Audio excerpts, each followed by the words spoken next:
But as a Yamani, يعني according to Imam Baqir alayhi salam riwayah, we have to, because Imam Baqir was very clear with everyone through the next generation. The starting of preparation for the Khuruj of Imam Mahdi alayhi salam, the messaging of Said Ahmad al-Hasan al-Yamani alayhi salam, does that the start? As soon as the Yamani will appear with his proofs, yani, to show that he is the one with the wasiyah, with the other things, so people, the mukallafin, no matter they are Muslim or non-Muslims, they have to believe in him and they have to support him, and they should يعني spread his da'wah to all the mankind over this planet. Yes. That's what Allah subhanahu wa ta'ala asks us. Does the Khuruj mean the time of starting the da'wah or the time of starting the army military movement? Yes, So exactly. so this time is not the Khuruj, right? No, there is dhuhur and there is khuruj. His appearance of Imam, and khuruj. And Khuruj. Yeah, the appearance, and this is logically any wise person will say, before you do anything, you have to do practice.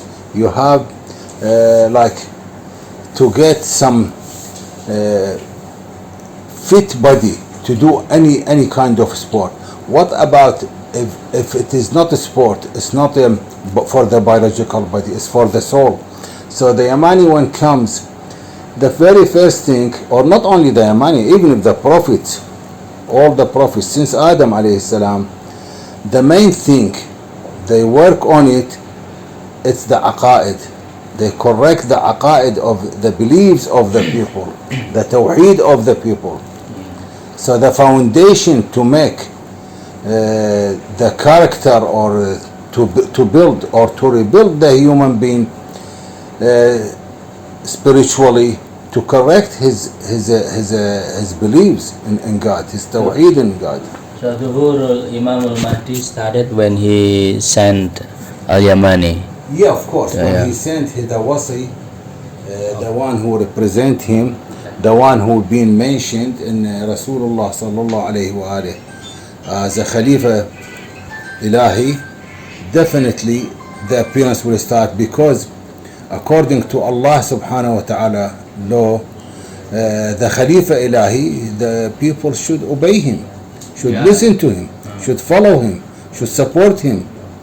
That's with everyone, with every Khalifa, people, this is their taklif.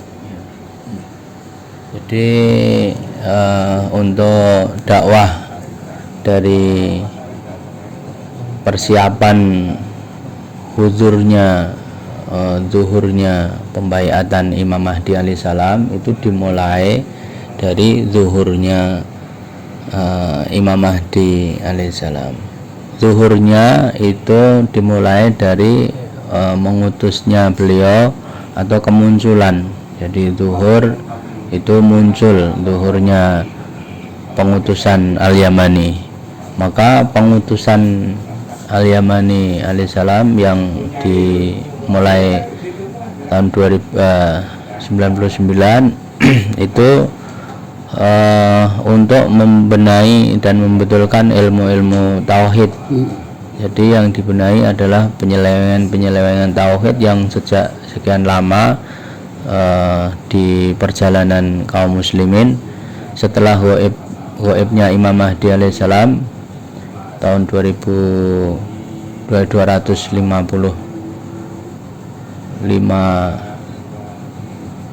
Hijriah, waktu itu ketika gaib sugro kemudian dilanjutkan gaibul kubro, maka setelah itu tentu terjadi penyimpangan tauhid, dan di situ mulai duhurnya Imamul Mahdi alaihissalam dimulai dengan mengutusnya Al-Yamani.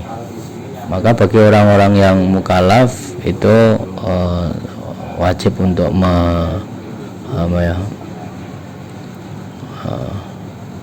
meneliti, kemudian dia meyakini dan mendukungnya. Itu sebagai persiapan awal zuhurnya Imamul Mahdi.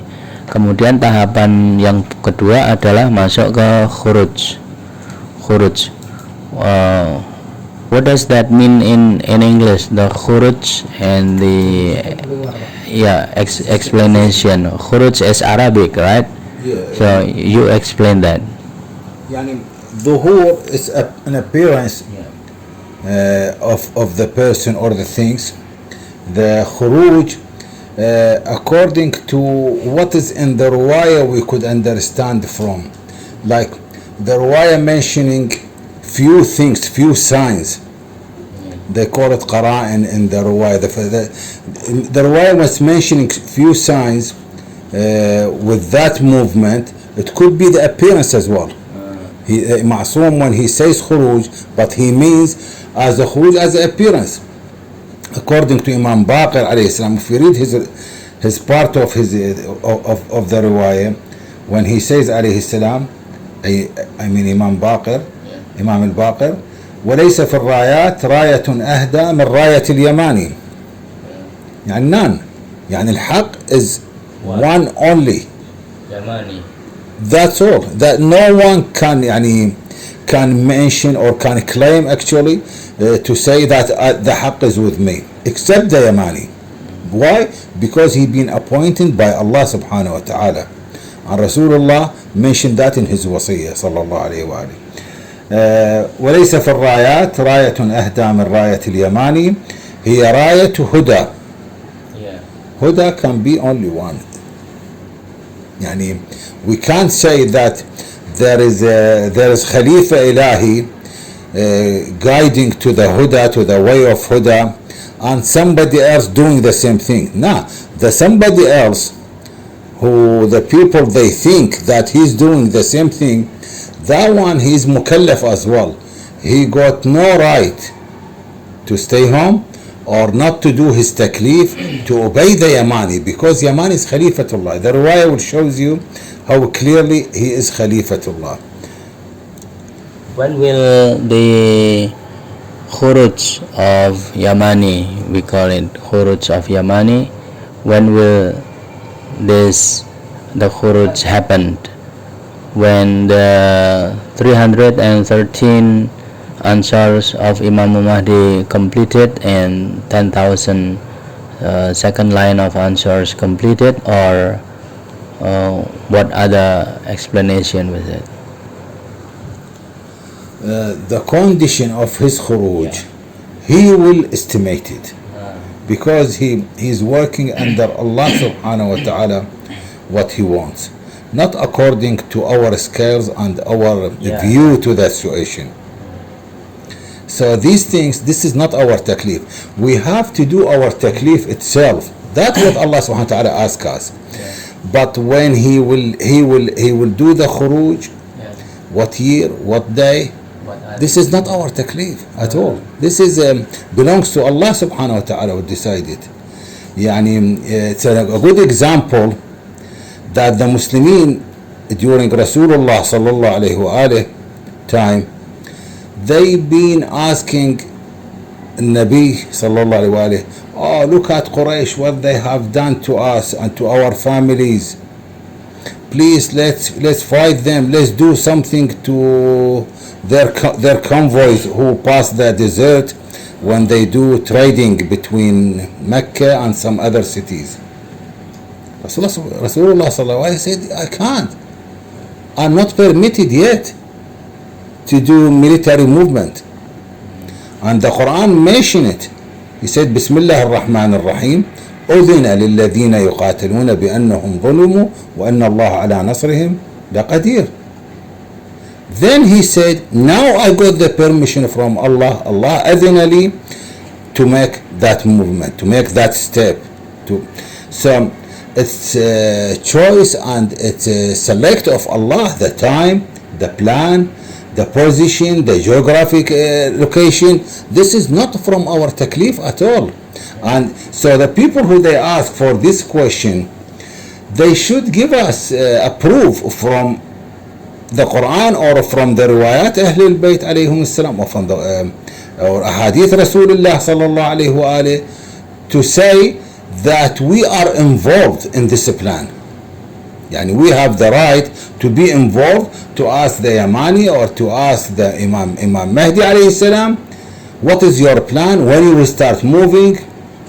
I think this is not part of the taklif according to the situation through Rasulullah alayhi sallallahu alayhi wa alayhi life, and according to the riwayat. So if we go back shortly to the riwayah of Imam al-Baqir alayhi salam, to show the people how the Yamani alayhi salam, he is Khalifa Ilahi. When he says إراية هدى لأنه يدعو إلى صاحبكم فإذا خرج. نعم. Yeah, go ahead. Yeah. No, you go ahead. It's all right. Yeah. Okay. The requirement that is explained in Kitab Mutashabihat, that one of the requirement there will be a complete answers of 313 and 10,000 of answers. Does that mean that these are not the only requirements? Do you think so? Well, if we go back again to know the meaning of the riwayat and part of it, side of it, Ahl al-Bayt alayhim salam, Imam al-Sadiq salam Allah alayhim, one day he mentioned to his followers while they've been working to Mecca to do Hajj or something like that, he said to him, if I have as much as those sheep, you know, if لو عندي بقدر هذه الشياه, the sheep, I will rise up, يعني I will fight the dictatorship. I will fight them, the people who are ruling the ummah under حاكمية الناس. You know what I mean?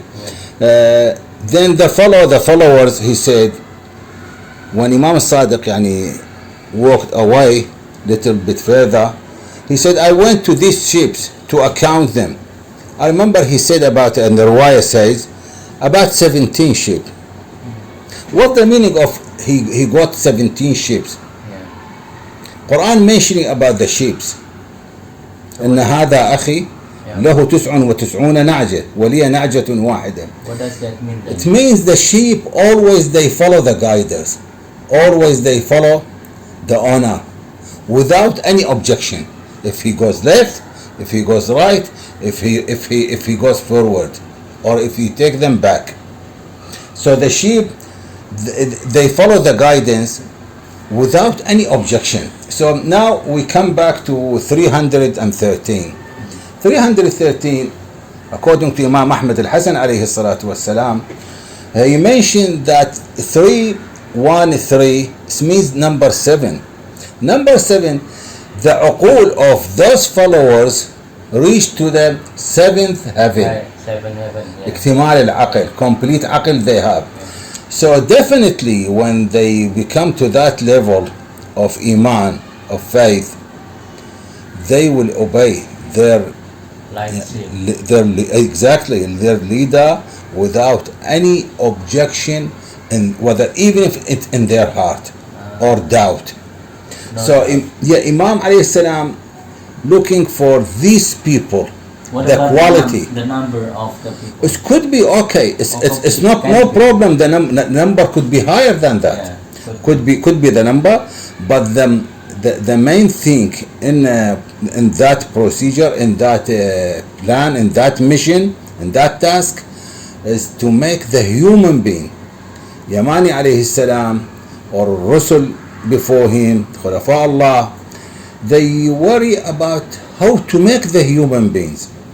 يعني the main thing for them that they correct the direction of beliefs and following the Khalifa for the human beings or for their followers. If that one would be corrected the way they wanted, the situation would be definitely changed. Definitely would be changed. Okay. Yeah. Jadi untuk dari awal di munculnya Al-Yamani itu untuk memperbaiki tauhid di kalangan kaum muslimin baik Sunni maupun Syiah. Kemudian Khuruj itu munculnya dengan kekuatan yang persenjataan dan tentara, itu Khuruj bersama antara Yamani, Sufyani, Khurasani itu masuk dalam riwayat dari Khuruj. Dan munculnya pembaiatan Imam Mahdi alaihissalam oleh ansornya yang kita bisa baca di kitab Mutasyabihat 313 itu bukan menjadi taklif, bahwa kita nggak wajib untuk mengetahui, kita nggak wajib untuk ngeplan atau meneliti, nggak wajib, bukan nggak boleh ya, kita bukan kewajiban kita untuk ke sana, karena untuk khurujnya pembaiatan itu adalah otoritasnya Allah, bukan otoritasnya Imam Mahdi, bukan otoritasnya Al-Yamani. Maka ketika dicontohkan, ketika Rasulullah diperintahkan untuk orang-orang pada keluar berperang, belum ada perintah dari Allah SWT saat itu, maka itu atas kemauannya sendiri. Ketika Allah SWT memerintahkan perang, maka perintah itu datang, maka perintah untuk khurujnya Imam Mahdi alaihissalam itu juga perintah dari Allah yang tidak semata-mata didasarkan secara tekstual. Contohnya misalnya Ansar 313 itu salah satu makna yang dijelaskan tidak hanya terkait dengan jumlah 313 secara tekstual, bisa jadi lebih yang dibutuhkan secara tekstual, tapi salah satu makna 313 itu adalah 7. Jadi artinya orang-orang yang Ansar yang dibutuhkan oleh Imam Mahdi alaihissalam itu adalah orang-orang yang akalnya sampai ke makom malakut ke-7, akal kesempurnaan. Bagaimana akal kesempurnaan itu? Akal kesempurnaan itu orang yang seperti domba kepada tuannya. Jadi dia mengikuti tuannya, taat kepada tuannya tanpa ada keraguan sedikit pun, tanpa ada titik keraguan sedikit pun dalam hatinya maupun di dalam pikirannya kepada Syed Ahmad, kepada Yamani, dan kepada Imam Mahdi alaihissalam. Maka yang dibutuhkan itu kalau jumlah 313 itu ya bisa jadi lebih yang dibutuhkan untuk kondisi untuk kondisi saat ini. Kalau tentang jumlah ya, tentang kapan ini kan menjadi big question for us. Jadi kita sering menanyakan kapan ini, kalau ada tanda-tanda terus kita selalu menanyakan kapan. Ini kita mau menyaksikan atau mau mengikuti itu menjadi sebuah concern mungkin, karena kita mempertanyakan. Terus pada waktu zamannya itu seperti waktu zamannya Imam Ja'far Shadiq itu, saya tambahkan saat itu dibutuhkan 40 orang yang satu orang yang punya bala tentara yang kuat ingin mengajak kepada Imam Ja'far Shadiq untuk mendirikan daulah. Kemudian diuji oleh Imam Ja'far, para pengikutnya disuruh bikin api kayu ditumpuk-tumpuk, kemudian dikasih dibakar, salah seorang pimpinannya suruh masuk ke dalam. Ternyata ini masih menjadi sebuah keraguan bagi dirinya. Akhirnya intinya kan tidak mentaati karena masih ada keraguan. Setitik keraguan dalam dirinya itu berarti menunjukkan tidak sampainya dia kepada kesempurnaan akal. Maka orang yang sampai pada kesempurnaan akal langit ke-7 melalui proses perjuangan dia dan pemberian hadiah dari Allah SWT, dia salah satu tandanya itu adalah tidak ada keraguan di dalam hatinya maupun di dalam pikirannya untuk taat kepada Imam Maksum alaihissalam. Dan ini menjadi menjadi refleksi buat para ansor-ansor yang dibutuhkan oleh Imam Mahdi alaihissalam. Itu pengajaran-pengajaran yang diadakan itu pembetulannya, perbaikannya adalah dari tauhid, karena hanya orang-orang yang tauhidnya benar itu nanti yang punya wadah, punya kesiapan untuk sampai menghilangkan keraguan yang ada di dalam dirinya. Nah, saya kira itu tadi penjelasannya. Hanya cara menjadi domba. Okay, question. This is a question from Mr. Hajirin. Hajirin.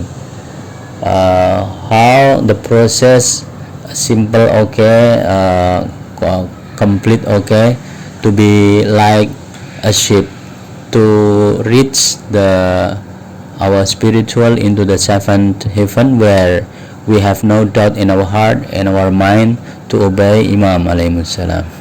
We have the process of that, right? Yeah. How could you explain that, the process to reach that?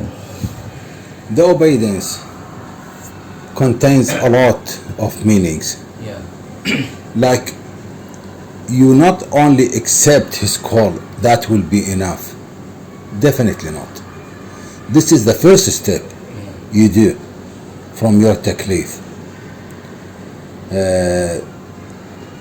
The most important part to enter to his holy area, Sahat al-Quds, you need to work under his recommendations.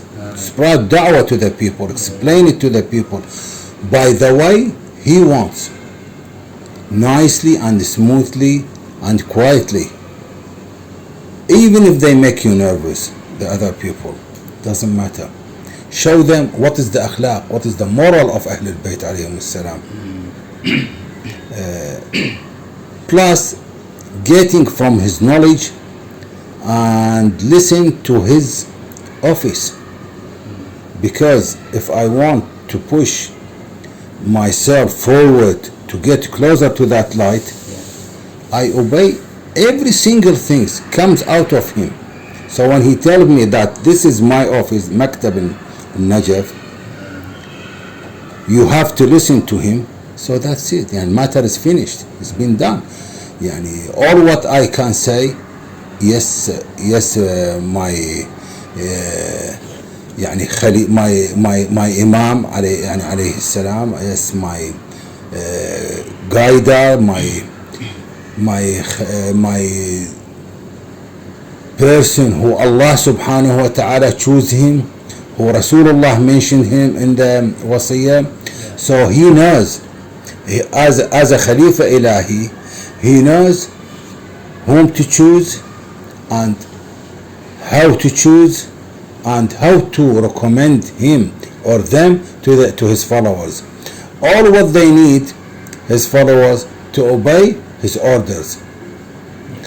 So by obeying his orders and his advice and his recommendations, plus the person, the mukallaf, he should work on himself with two ways. One for the biological body, to make him fit to receive anything from him or from his maktab, and spiritually with the good morals. Yeah. So the things is, at the end we could call it that the taqwa should be with the person all the time. But this taqwa leads him to the ma'rifah. The ma'rifah will lead him, he will know more about the Imam by listening to him and to his maktab at the end. And getting the knowledge from these two sources. Because sometimes the Imam could be passed the knowledge through his source. His maktab, his office, to tell the Ansar, please don't do this, do that, because when you do this, you're affecting us, for example.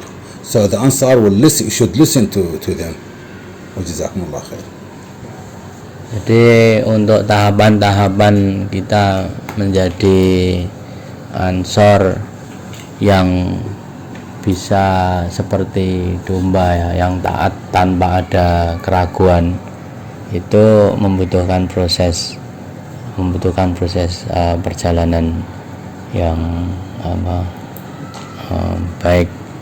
Yang pertama itu adalah menerima seruannya, itu wajib.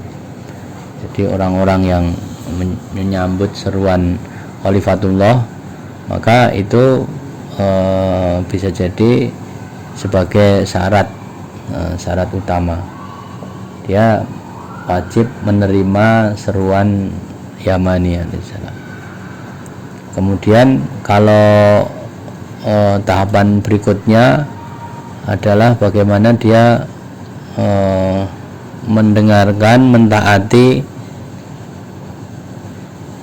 apa-apa yang diperintahkan. Jadi apa-apa yang diwajibkan, apa-apa yang direkomendasikan, dianjurkan, kemudian juga dia jauhi larangan-larangan dari Syed Ahmad. Maka dari itu ketika seseorang berbai'ah itu adalah dia berjanji setia untuk mentaatinya. Mentaati Syed Ahmad artinya mau mengikuti dengan sukarela, karena seseorang yang berbai'ah dan berjanji dengan sukarela, dia akan ringan dalam menjalankan apa-apa yang diperintahkan oleh Syed Ahmad dan menjalankan apa-apa yang dianjurkan. Apapun yang dianjurkan itu akan menjadi ringan, bahkan itu bisa menjadi pada tahapan berikutnya bisa jadi menjadi kebutuhan. Jadi kita mungkin satu saat akan mencari perintah, mencari ini apa kewajiban saya gitu. Mencari itu artinya dia sudah siap untuk melaksanakan tugas. Kalau di tahap awal misalnya orang diberi tugas merasa berat, maka dia harus berlatih. Ketika seseorang sudah mengharapkan sebuah tugas, maka ketika tugasnya itu datang, itu menjadi ujian bagi dirinya untuk mengikutinya. Ketika seseorang sudah berupaya mentaati, menjalankan perintah-perintah beliau, anjuran-anjuran beliau, dia juga meninggalkan larangan-larangannya, karena larangan-larangan dari Syed Ahmad itu akan berdampak pada termasuk pada dakwah. Berikutnya setelah itu adalah bekerja menyebarkan dakwah. Jadi ini perintah.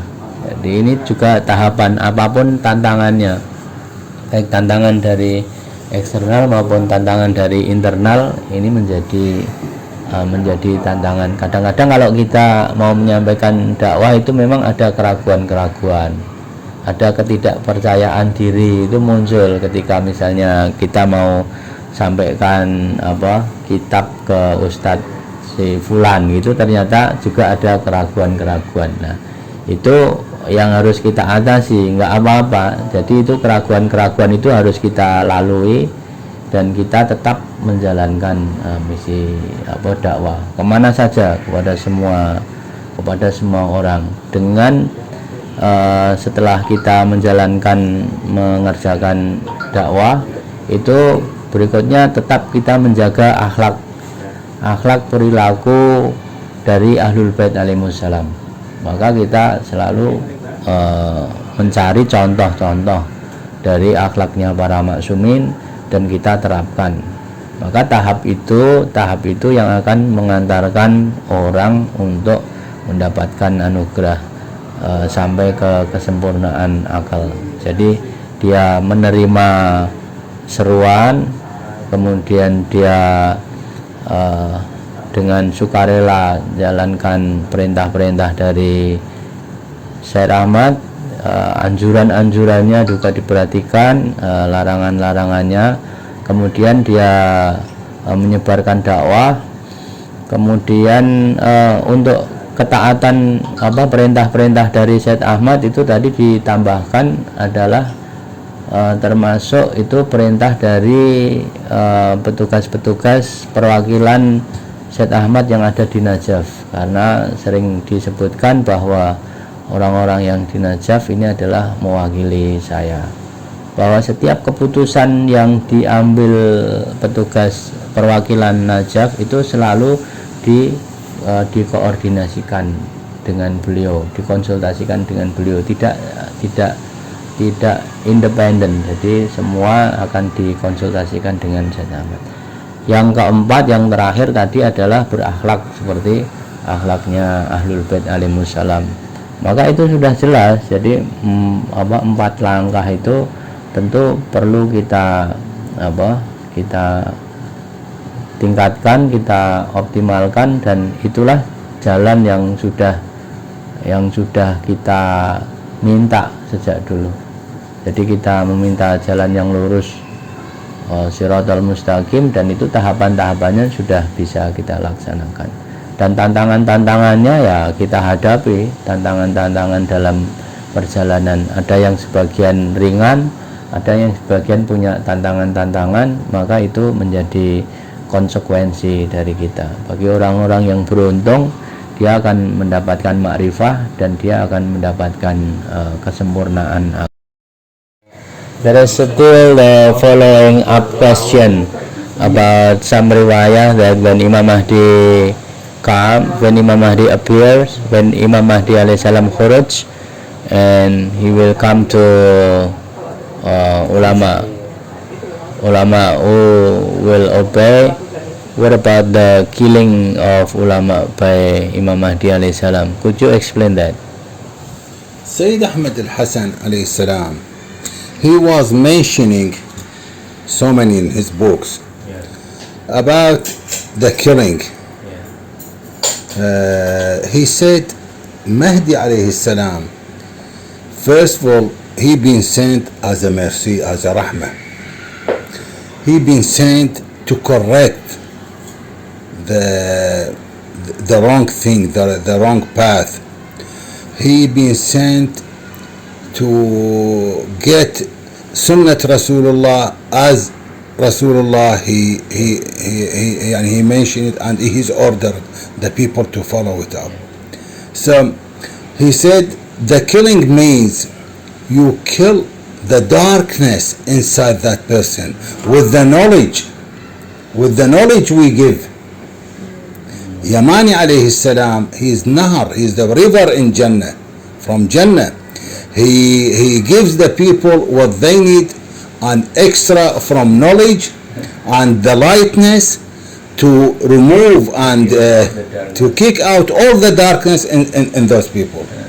Yeah, with the knowledge he published and he's proud, whether it's on his page in the Facebook or in the books, or teaching his followers what to do and what to write. That's what the Ansar says. Always we ask him, what about this book, what about that book? He said we listen to his recommendations, so it becomes easy for us to write and to reach to the goal what Allah subhanahu wa ta'ala wants from this writing. So he's killing the darkness in the person by knowledge, by nur, by light. That's the always said means. He's rahmah. Sword is Knowledge, yeah. Silah is knowledge. والسلاح فينا, in the meaning of that رواية, والسلاح فينا أهل البيت, فيهم أهل البيت, like the taboot of بني إسرائيل. فيه السكينة, فيه الطمأنينة, فيه الرحمات. Mahdi alayhi salam never been prepared to torture the people with the picture, the people they want to draw. That's when the al-aql al-naqis, when the people with their minds or level of thinking, they started playing up with the riwayat of Ahlul Bayt.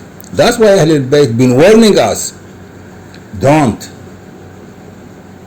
come to the Quran and to the Sunnah to write your understanding and to make the people believes in that what you are saying. So when the riwayat said, one of the riwayat said when Imam Khuraj and some Ansars will be cut his neck, their necks, it means the darkness. Okay. What we take example, the example will shows us the truth and will explain what the riwayat means. One day Rasulullah sallallahu alaihi wasallam finished his yani whatever was there, yani finished his distributing things to the among the Ansars. One of the Ansar, one of his followers, and in name, Complain. yeah, he started complaining and screaming. Rasulullah turned up his head, his holy face to Ali alayhi salam, Imam Ali. He said, Ya Ali, اقطع لسانه, cut off his tongue. Cut off Cut off his tongue. his tongue. Because screaming and shouting and complaining, Amir al-Mu'minin alayhi salam, he took him. He said, take what you want. Give. Take what you want. Give. So you are quiet. Quiet. He cut off his. So people, what did they understand if they said, oh, they've been watching like that, how Amir al-Mu'minin will cut off this tongue, his tongue. So yeah. Yeah. Thanks. So from this example, we could understand Sirati Ali Muhammad, the way of Ali Muhammad alayhi salam with dealing with the people. Yeah, the way And- to give the solution to the people. Yeah, exactly. Yeah. Yeah, I see. Jadi tentang riwayat-riwayat yang keras ya. Jadi itu kan ada apa itu merah-merah himar apa bu itu berdarah, terus ada pembunuhan, kemudian orang yang didatangi tidak menerima dakwahnya akan ditebas kepalanya. Itu saya baca banyak riwayat-riwayat di kitab Mutasyabihat juga ada. Saya jadi memori itu ada riwayat-riwayat tentang pembunuhan. Jadi Imam Mahdi diutus, Imam Mahdi mengutus Yamani, Imam Mahdi diutus Allah, Yamani diutus oleh Imam Mahdi alaihissalam itu dengan membawa rahmah untuk seluruh alam semesta.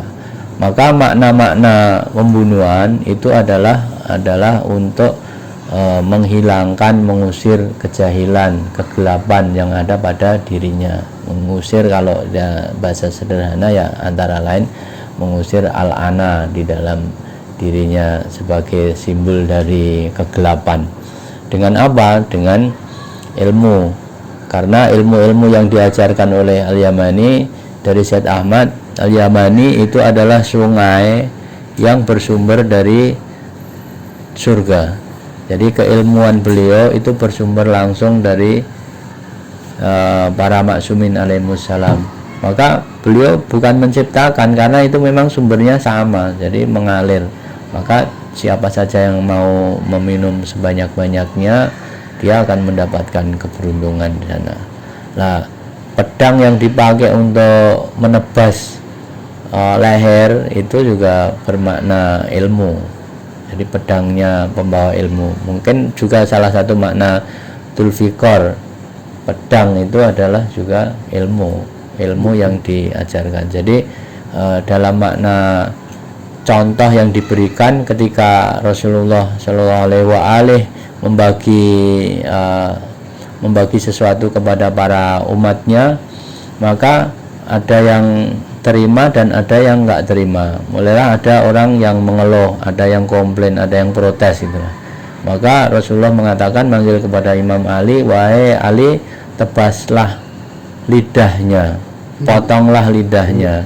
Apa yang dilakukan oleh Imam Ali? Imam Ali datang kemudian menyerahkan, kamu maunya seberapa, silahkan ambil sendiri. Jadi memotong lidah itu bukan terus lidahnya keluar digunting, itu enggak. Jadi itu dengan diberikan apa yang dia inginkan, apa yang dia maksud. Maka setelah itu dia sudah tidak ada komplain lagi. Dan itu menunjukkan kalau diartikan secara tekstual itu adalah sebuah situasi yang sangat ngeri. Jadi ketika ada orang komplain, lidahnya dipotong. Ada orang komplain, lidahnya dipotong. Padahal itu yang dilakukan oleh Imam Ali ketika Imam Ali dipanggil oleh Rasulullah, itu dengan memberikan apa yang merasa kurangnya itu apa, antum kurangnya apa, silahkan ngambil sendiri. Nah, itu juga apa yang akan terjadi pada zamannya Imam Mahdi alaihissalam, zaman diutusnya Al-Yamani alaihissalam. Belum pernah ada itu ya, penjelasan itu ya. Belum pernah ada. Sekarang adem ini kalau dengar itu. Iya. Jadi kayak gini Pak Samad. Silakan. Kalau memang tadi diartikan bahwa pembunuhan adalah pembunuhan kegelapan, mungkin saya juga bisa mengartikan bahwa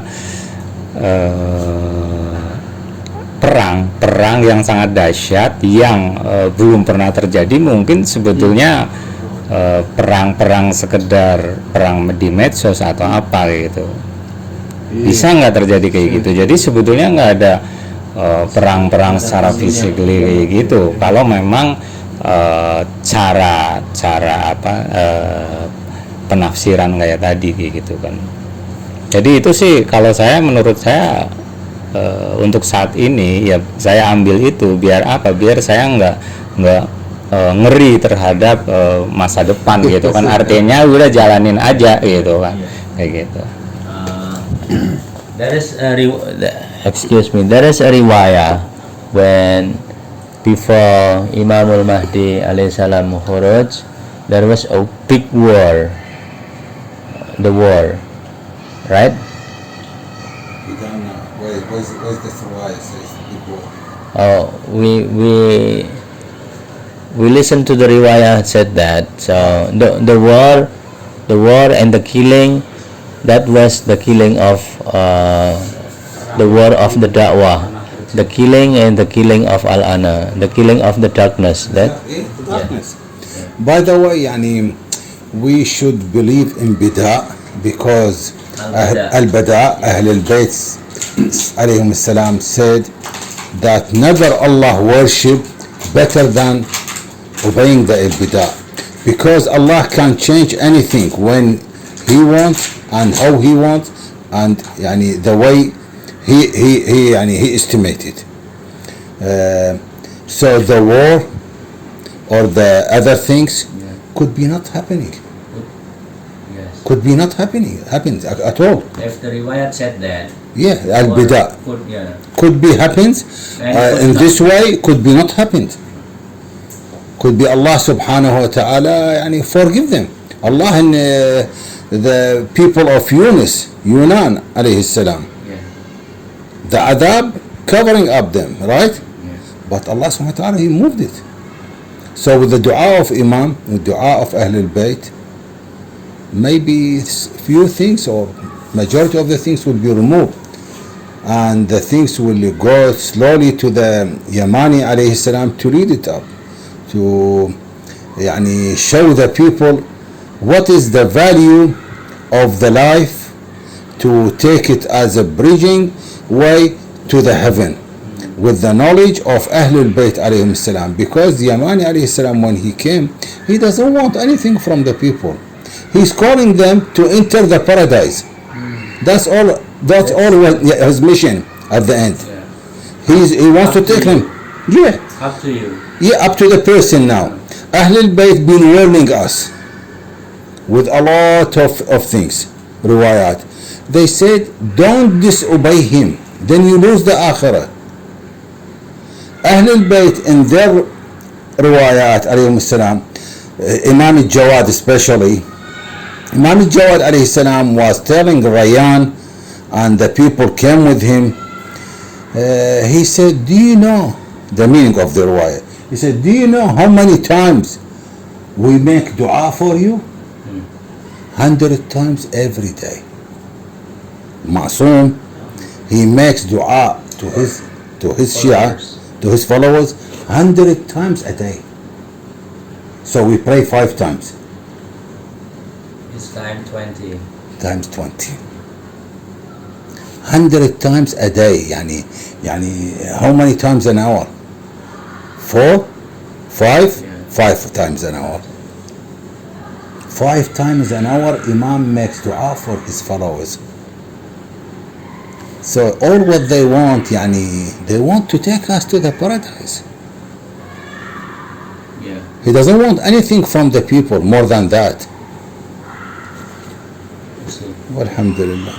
Jadi kalau ada riwayat-riwayat yang memang secara tekstual menjelaskan tentang peperangan, seandainya itu bisa saja terjadi, tapi memang ada keyakinan tentang al-bada.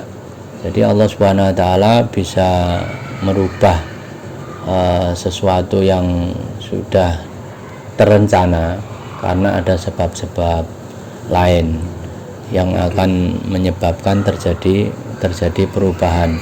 Bisa jadi di dalam riwayat dinyatakan seperti itu, tapi bisa jadi yang terjadi seperti yang lain, tidak seperti persis di dalam riwayat. Maka orang-orang yang mengharuskan kejadian sesuai riwayat, tekstual sesuai riwayat, itu menyalahi. Jadi menyalahi dengan perjalanannya sunatullah. Nah, tugas dari Al-Yamani itu tugas utama beliau itu hanya menyeru, tidak punya kepentingan apa-apa. Jadi beliau tidak mempunyai kepentingan apapun kepada kalangan umat manusia, hanya untuk menyeru keselamatan kepada kebahagiaan yang ada di surga. Kemudian seruan itu apakah mau disambut, apakah mau dibiarkan, atau mungkin ada yang memusuhi, itu tidak mempengaruhi apapun dengan Said Ahmad Al-Hasan alaihissalam. Maka bagaimana orang itu mempertimbangkan apa-apa yang telah diingatkan oleh para maksumin sebelumnya. Jadi ketika Al-Yamani hadir ketika Khuruj, maka dengan membawa bendera, dengan membawa petunjuk yang beliau itu akan mengarahkan dan memandu serta membimbing kalian kepada maulanya, kepada Imam Mahdi alaihissalam. Maka ya terserah kepada para pengikut-pengikutnya. Bahkan tidak hanya menyeru, juga mendoakan. Itu yang istimewa bagi beliau, bahwa Imam Maksum alaihissalam mendoakan para pengikut-pengikutnya itu 100 kali dalam sehari, mendoakan. Kalau tadi ada yang memahami sholawat, kemudian kalau di Sunni sholawat itu kita mendoakan Rasulullah, kemudian ada yang memprotes maknanya, masa Rasulullah yang didoakan, bukankah kita yang minta didoakan? Nggak minta kita, itu Rasulullah dan para maksumin sudah mendoakan kepada para pengikutnya, dan itu sesuatu yang jadi Said Ahmad menyeru kepada kalangan semua manusia untuk kembali kepada ajaran yang diajarkan oleh Rasulullah yang benar, kemudian juga mendoakannya. Jadi orang-orang yang berdakwah itu, kalau saya ambil pelajaran juga, orang-orang yang kita sampaikan dakwah juga didoakan. Jadi itu menjadi sebuah pelajaran yang perlu kita tiru. Apa reaksinya Al-Yamani ketika orang menolak, bahkan orang memusuhi? Tidak apa-apa, jadi tidak berpengaruh apa-apa. Dan itu pun perlu kita teladani, bahwa ketika kita menyampaikan itu reaksinya juga sama. Ada yang menerima seruan kita, ada yang biasa-biasa saja, bahkan ada yang menentang dan bermusuhan atau memusuhi.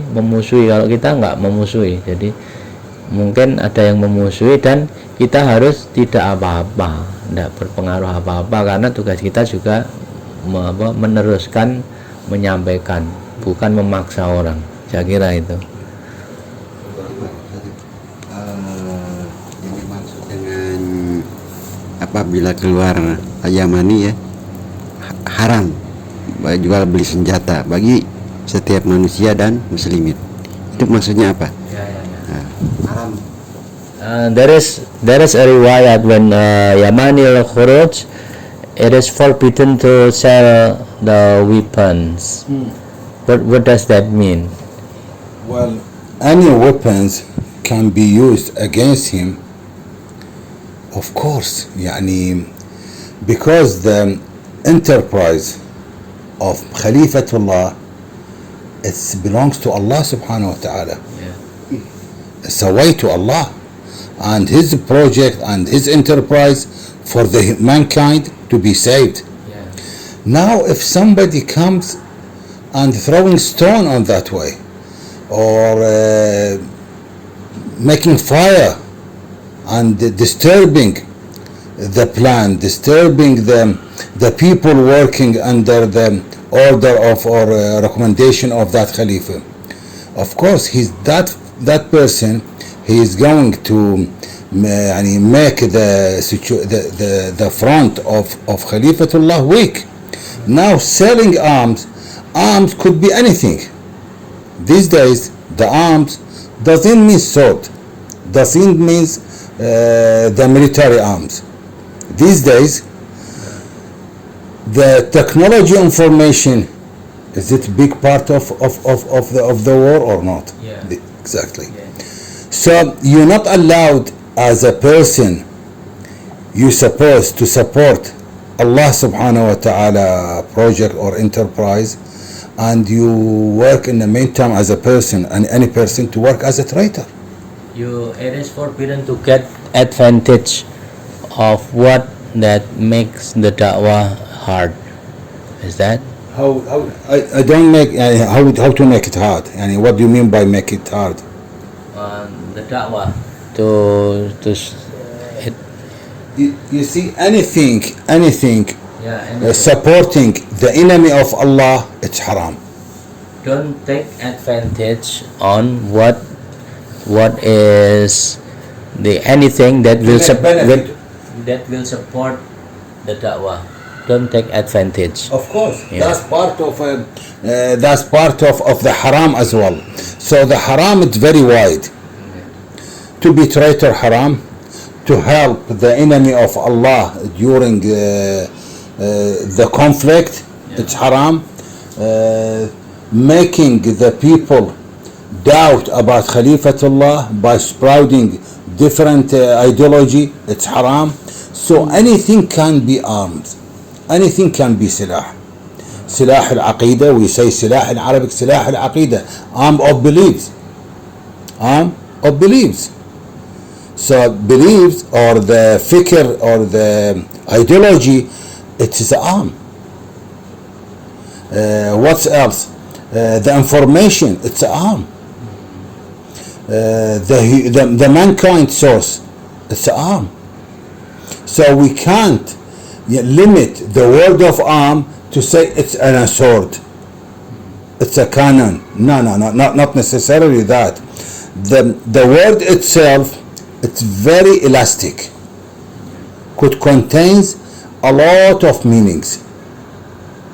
So anything slower the movement of Khalifatullah, making disadvantage, making even small damage to that call, it's haram. Whether it's an arm, whether it's an information, whether it's an ideology, whether it's a proud doubt to the head of his followers, because not all of them one level. So all of this they are haram. Apa itu sebagai contoh jadi ya, ketika khurujnya Imam Mahdi alaihissalam diharamkan menjual belikan senjata. Jadi senjata itu bisa bermakna luas. Jadi hal-hal yang bisa menghambat dari dakwah. Jadi hal-hal yang bisa menghambat dari dakwah, karena kalau itu senjata yang akan dipakai untuk peperangan itu akan menghambat. Jadi maknanya itu bisa informasi, bisa teknologi, bisa senjata juga bisa juga makna-makna yang lain. Maka apapun yang menghambat dari dakwah seruan dari Al-Yamani, maka kita dilarang jual beli. Itu maksudnya mengambil untung, jadi mengambil manfaat dari apapun yang mestinya hal-hal informasi teknologi, misalnya buku-buku atau apalah itu, sebagai sesuatu yang akan mempercepat dakwah, akan mempermudah dakwah, maka jangan mengambil, salah satu maknanya jangan mengambil manfaat, karena penjual belian itu adalah untuk pengambilan manfaat dari hal-hal yang mendukung, karena itu nanti bisa menghambat. Jadi bisa menghambat dari dakwah dengan kita mengambil, taruhlah kalau saya memahami sendiri ya, bukan dari penjelasan beliau, misalnya ada apalah itu informasi, ada buku diterjemahkan misalnya, terus mau aksesnya bayar misalnya, itu akan dia mengambil manfaat, dan itu masuk jual beli senjata dakwah misalnya, dalam makna dakwah. Jadi apapun manfaat yang bisa menghambat dakwah itu mesti dihindari. Jadi yang harus kita lakukan adalah mendukung, bukan menghambat. Itu jual beli itu sebagai salah satu contoh ancaman yang akan menghambat dari dakwah. Kecuali misalnya dijual uangnya buat support yang lain agar dakwahnya lebih. Nah, itu membantu namanya. Membantu. Jadi itu substansinya adalah untuk membantu. Bukan dalam makna jual belinya, tapi itu mengambil untungnya untuk dirinya sendiri. Maka apapun yang Allah berikan pada kita, ya kita berupaya untuk menggunakannya untuk mendukung seruan. Itulah jalan yang harus kita tempuh. Kesempatannya sudah ada, tinggal kita memang terus harus berproses menjalaninya. There is other meaning. Sayyid alayhi salam mentioned that Allah subhanahu wa ta'ala left an area for the Abd Salih to finish off the life of this kid. Could be heart attack, could be something in the brain. So at the end we die, right? And different way, various status of death, sickness, anything. Yeah. Because Allah subhanahu wa ta'ala, He accept the dua of the parents. This guy was torturing them mentally, or torturing them by his deeds. So they've been warning him, they've been warning that guy, their son, to stop doing these things. Then Allah subhanahu wa ta'ala, He gave them a daughter. She had from her prophet. When she grew up, this daughter, and she got married, some prophets of Bani Israel, or any religion at that time, she was getting from this. It's really killing. It's not killing, it's ending life. Killing means, in this case, could be ending life. Ending life. Ending life. Dia bisa mati karena sakit atau apa, pokoknya dia Could be he fall down from upstairs. atau mati karena apa gitu. Jadi bukan dibunuh secara real ya. Could be heart attack, for example. It's end of life. Now, for example, if the doctor, he Operate. He operates. operate and he ended the life of the patient. It doesn't mean the doctor kill. No, ending the life according to the procedure. Process is what's happening. So Allah, He gave him this area, open area. Choose whatever you want. Jadi alamiah ya, meninggalnya itu alamiah. Whatever cause can happen, whatever the cause, not being really killed by Abu Not Saleh. necessarily that. Not necessarily shooting or sword or knife. No. All the things from his death. Ya. Jadi tentang kisah Abdul Soleh yang membunuh seorang anak, itu maknanya adalah mengakhiri hidupnya dengan sebab-sebab yang ada pada anak tersebut. Jadi bukan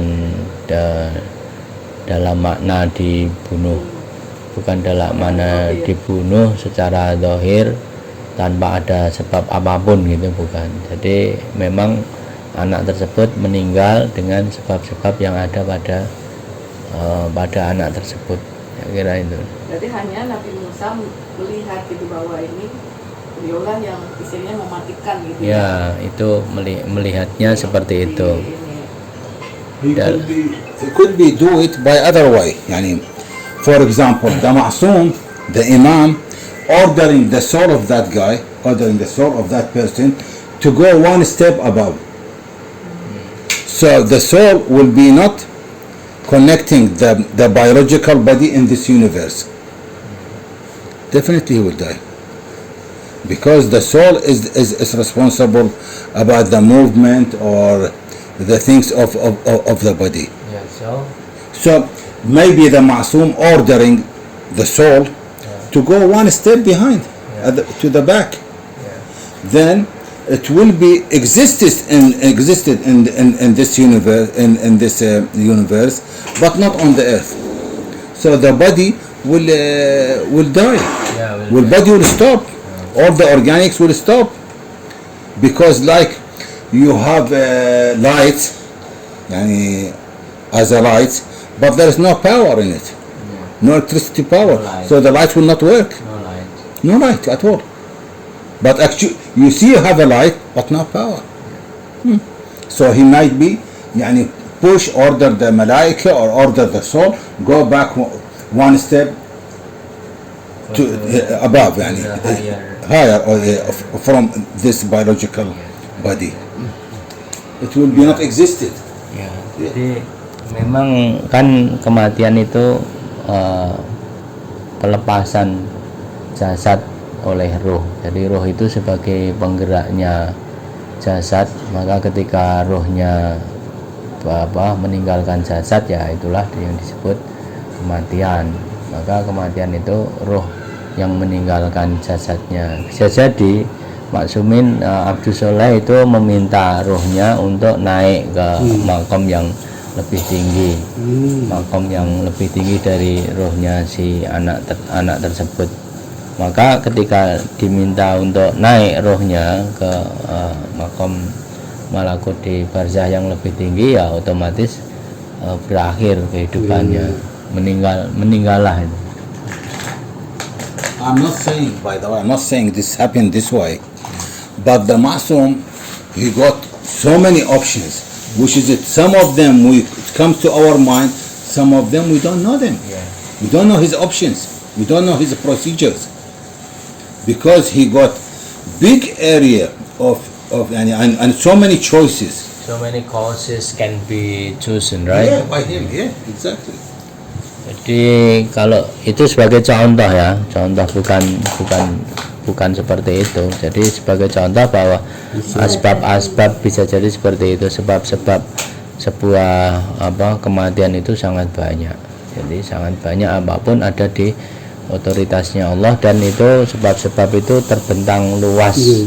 Apapun bisa menjadikan sebab kematian. Saya kira itu. Berarti demikian juga dengan itu, ngelubangin kapal itu juga bisa seperti itu juga ya, mungkin tidak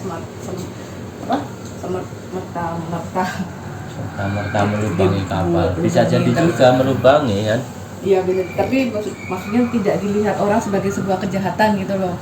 Jadi apakah seperti itu juga? Jadi misalnya mungkin bisa aja kapal itu nantinya bagaimana diarahkan, misalnya nabrak karang atau apa sehingga bocor, ya kan?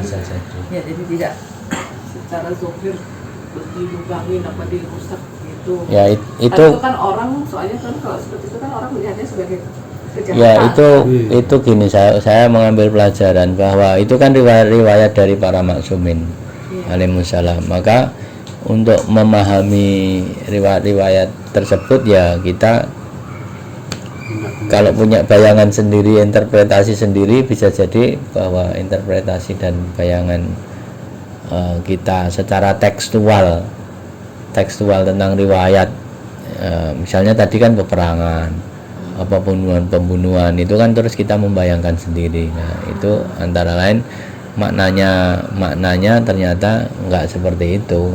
Iya, Maka jadi kita Masnya harus dilihat kita merujuk menanyakan ini maknanya bagaimana, cuma gitu aja kalau mau simpel. Ini maknanya seperti apa? Ternyata ada interpretasinya juga. Iya, ada penjelasannya.